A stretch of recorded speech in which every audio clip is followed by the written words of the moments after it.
Magandang buhay muli sa inyo mga kaogang tindera ko. Andito po kami ngayon sa church namin. Katatapos lang ng aming church service ng 1 hour. Nag-start kami ng 9 o'clock hanggang 10 o'clock. And then magkakaroon po kami ngayon ng family day. No? Magkakaroon po kami ng bonding moment.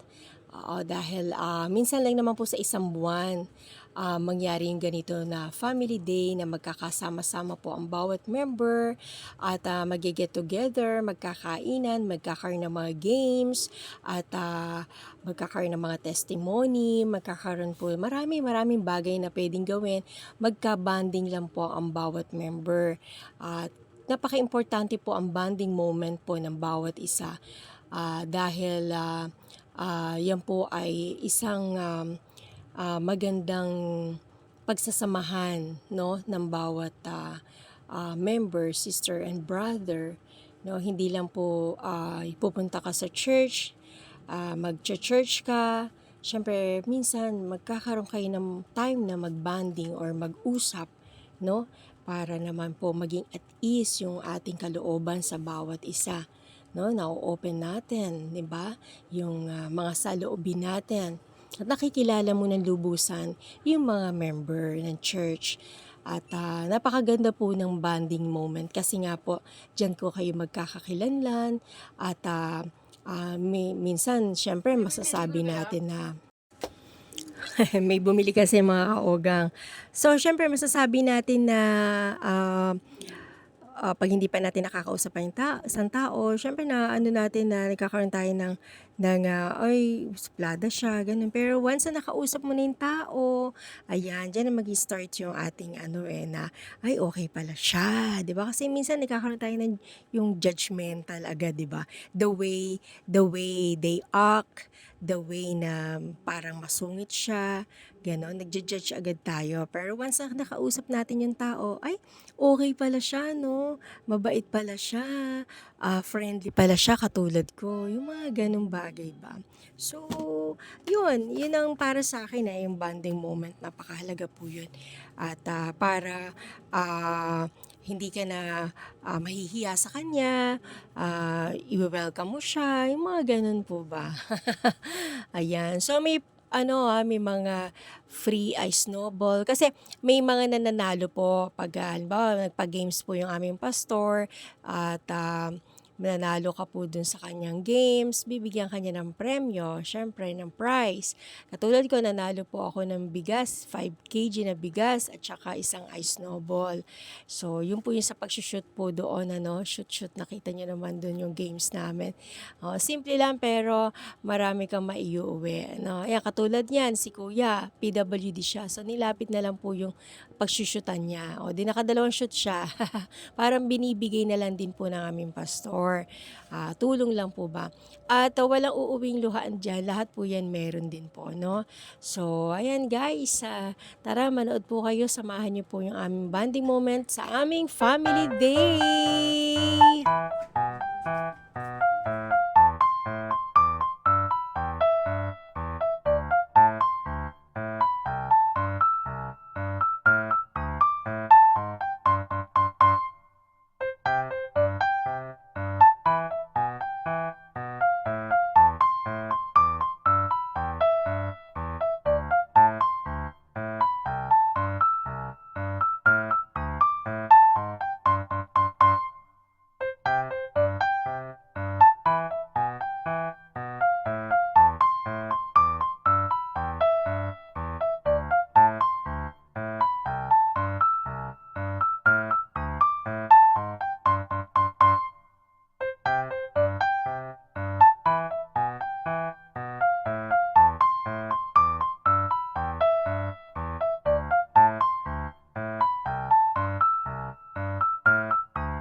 Masisip-sip mo.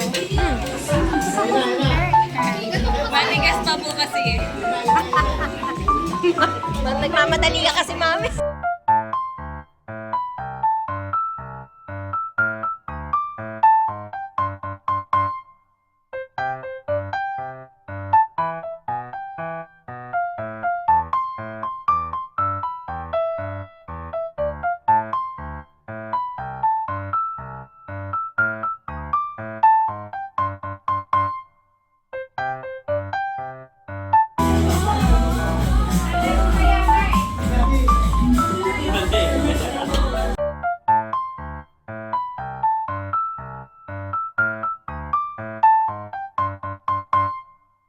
So ayan mga kaogang, natapos din po ang aming family day. Ng 1 hour lang po kami nagkasama-sama, nagka-bonding, nagkainan, nagkwentuhan, ayan, nag-games. Siyempre may mga picture-picture taking. So ayan po, hopefully nagustuhan niyo po ang aking content for today. God bless us, God bless you, God bless us all. Thank you so much, I love you all. So see you around, see you in next video.